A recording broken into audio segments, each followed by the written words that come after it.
सोचिए, अगर आज से 800 साल पहले बना कोई मंदिर आधुनिक विज्ञान, मैग्नेटिक टेक्नोलॉजी और नेविगेशन सिस्टम तक को फेल कर दे, तो क्या आप उसे सिर्फ आस्था कहेंगे? साल 1903 ब्रिटिश हुकूमत का एक अधिकारी उड़ीसा के तट पर स्थित कोणार्क सूर्य मंदिर में प्रवेश करता है। कुछ ही देर बाद वह ऐसा आदेश देता है जिसे सुनकर आज भी रोंगटे खड़े हो जाते हैं। मंदिर के गर्भगृह को लाखों टन रेत से भर दो और इसे हमेशा के लिए बंद कर दो। सवाल यह है कि आखिर उस अंधेरे गर्भगृह में ऐसा क्या था जिसे दुनिया की नजरों से छुपाना जरूरी समझा गया? कभी यही मंदिर समुद्र से गुजरने वाले जहाजों के लिए मौत का संकेत था। कंपास पागलों की तरह घूम जाते थे, जहाज रास्ता भटकते थे और कई तो समुद्र में समा जाते थे। इसी डर से पुर्तगालियों ने इसे नाम दिया ब्लैक पगोड़ा। लेकिन यह कहानी सिर्फ एक मंदिर की नहीं है। ये कहानी है एक 12 साल के बच्चे के बलिदान की, एक हवा में तैरती मूर्ति की और उस विज्ञान की जो आज से सैकड़ों साल पहले हमारे पूर्वज जानते थे। तो सवाल सिर्फ इतना है, क्या कोणार्क एक खंडहर है या फिर ऐसा रहस्य जिसे आज भी खोदने से दुनिया डरती है? कोणार्क रहस्य, श्राप और निर्माण की शुरुआत। साल था 1903। बंगाल के तत्कालीन लेफ्टिनेंट गवर्नर ए बलन अपनी विशेषज्ञ टीम के साथ उड़ीसा के तट पर स्थित कोणार्क सूर्य मंदिर पहुंचे। यह कोई सामान्य निरीक्षण नहीं था। मंदिर के भीतर प्रवेश करते ही उन्होंने ऐसा दृश्य देखा जिसके बाद एक असाधारण और रहस्यमय आदेश जारी हुआ। मंदिर के मुख्य गर्भगृह को रेत और बालू से पूरी तरह भर देने का आदेश और इस 800 वर्षों से अधिक पुराने दिव्य धरोहर को हमेशा के लिए बंद कर देने का फैसला। आज 120 से अधिक वर्ष बीत चुके हैं, लेकिन सवाल अब भी जीवित है। आखिर गर्भगृह के भीतर ऐसा क्या था जिसे दुनिया की नजरों से छुपाना जरूरी समझा गया? आज कोणार्क को हम खंडहर कहते हैं, लेकिन कभी यही मंदिर समुद्र से गुजरने वाले जहाजों के लिए भय का कारण था। जो भी नौका इस मंदिर के पास से निकलती, वह या तो अपनी दिशा खो बैठती या फिर समुद्र में समा जाती। इसी रहस्य के कारण पुर्तगाली नाविकों ने इसे ब्लैक पगोड़ा का नाम दिया। आखिर ऐसा क्या था इस मंदिर में जो विशाल जहाजों तक को नष्ट कर देता था?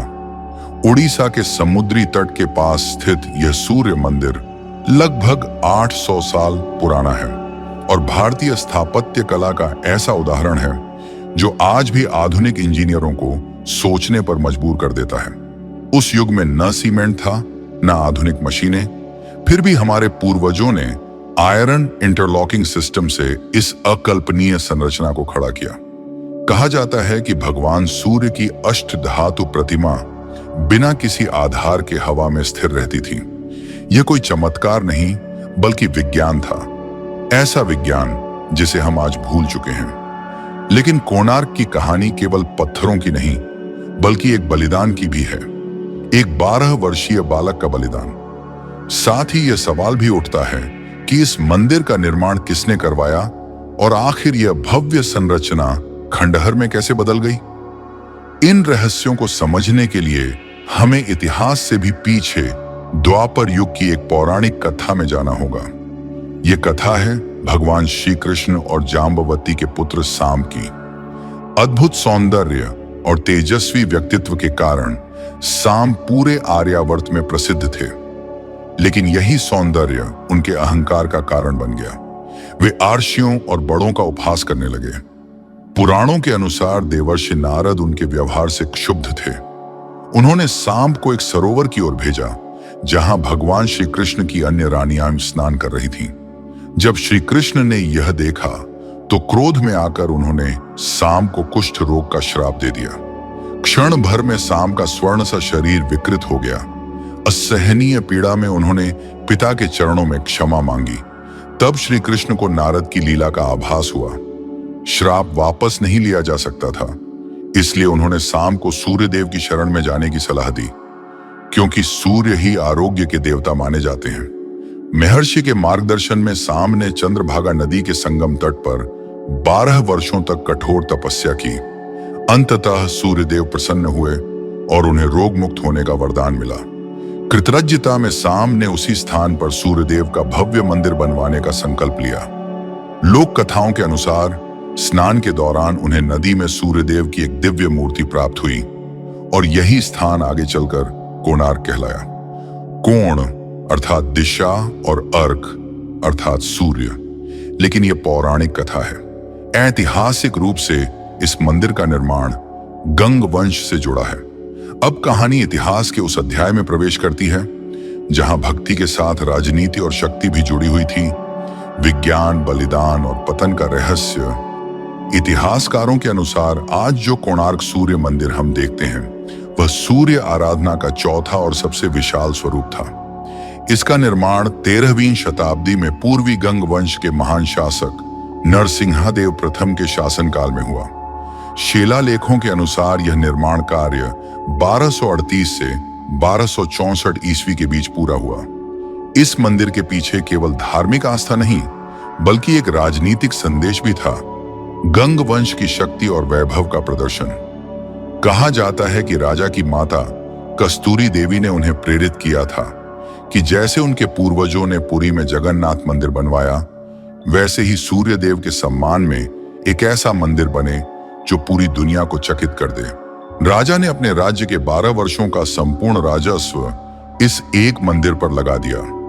लगभग 1200 कुशल कारीगरों और शिल्पकारों ने 12 वर्षों तक दिन रात मेहनत की। इस महायोजना का नेतृत्व कर रहे थे महान शिल्पी बिशु महाराणा। इस मंदिर की सबसे अद्भुत बात इसकी इंजीनियरिंग थी। पत्थरों को जोड़ने के लिए लोहे की प्लेट्स और क्लैंप्स का उपयोग किया गया जो एक शक्तिशाली इंटरलॉकिंग सिस्टम बनाते थे। यही नहीं, इन्हीं धातुओं से एक विशाल चुंबकीय क्षेत्र तैयार किया गया। जब मंदिर लगभग पूर्ण हो चुका था तब सबसे बड़ी चुनौती सामने आई, शिखर पर कलश की स्थापना। यदि यह कार्य पूरा नहीं होता तो राजा ने सभी कारीगरों को मृत्यु दंड देने की चेतावनी दी। इसी समय बिशु महाराणा का 12 वर्षीय पुत्र धर्मपद वहां पहुंचा। उसने स्थिति को समझा और रात के अंधेरे में शिखर पर चढ़कर कलश को सफलतापूर्वक स्थापित कर दिया। लेकिन अगली सुबह उसे भय हुआ कि राजा सभी कारीगरों को अयोग्य घोषित कर सकता है। अपने पिता और 1200 कारीगरों की जान बचाने के लिए धर्मपद ने चंद्रभागा नदी में छलांग लगा दी और अमर हो गया। इसके बाद मंदिर अपने स्वर्ण युग में पहुंचा। सूर्य का रथ, 24 पहिए, 7 घोड़े। ये पहिए आज भी बिना घड़ी के समय बताते हैं। 7 घोड़े सप्ताह के 7 दिन और सूर्य के 7 रंगों का प्रतीक हैं, जो न्यूटन से 400 वर्ष पहले के वैज्ञानिक ज्ञान को दर्शाते हैं। माना जाता है कि गर्भगृह में सूर्यदेव की अष्टधातु मूर्ति चुंबकीय संतुलन से हवा में तैरती थी। लेकिन 16वीं शताब्दी में जनरल काला पहाड़ के आक्रमण और बाद में पुर्तगाली नाविकों द्वारा केंद्रीय चुंबक हटाए जाने से मंदिर का संतुलन बिगड़ गया। संरचना कमजोर हुई, मूर्ति हटा ली गई और मंदिर धीरे धीरे वीरान हो गया। 18वीं शताब्दी तक यह घने जंगल में दब गया। फिर 1837 में इतिहासकार जेम्स फर्गुसन ने इसे फिर से दुनिया के सामने लाया और अंततः 1903 में ब्रिटिश शासन ने गर्भगृह को रेत से भरकर सील कर दिया। आज भारतीय पुरातत्व सर्वेक्षण और IIT मद्रास मिलकर इसके भीतर छिपे रहस्यों को सुरक्षित तरीके से उजागर करने की कोशिश कर रहे हैं। कोणार्क केवल एक मंदिर नहीं, यह प्राचीन भारत का वैज्ञानिक घोषणा पत्र है। एक ऐसा अध्याय जिसे समय ने दबा दिया लेकिन मिटा नहीं पाया। और आज जब हम इस रहस्यमय यात्रा के अंत पर खड़े हैं तो सवाल सिर्फ इतिहास का नहीं रह जाता, सवाल हमारी पहचान का बन जाता है। कोणार्क सूर्य मंदिर केवल पत्थरों से बना कोई ढांचा नहीं है।